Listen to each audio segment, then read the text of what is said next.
السلام عليكم إخواني أخواتي متابعين قناة أراضي وعقارات عبدو. اليوم بغينا نشارك معكم واحد الهمزة للبيع، هي أرض اللي هي أمامكم.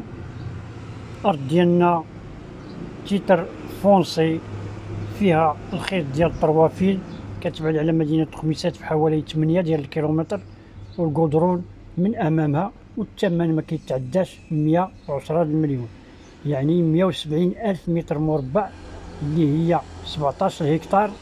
جات مباشرة على القدرون، ها هي أمامكم، والخيط ديال الطروافيل ها هو من أمامها.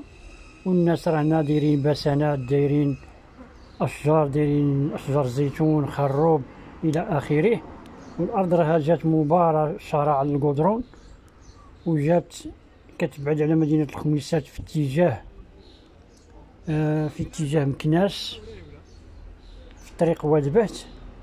والأرض هي هذه أمامكم، والثمن قلنا ما كيتعداش 110 ديال المليون كآخر ثمن.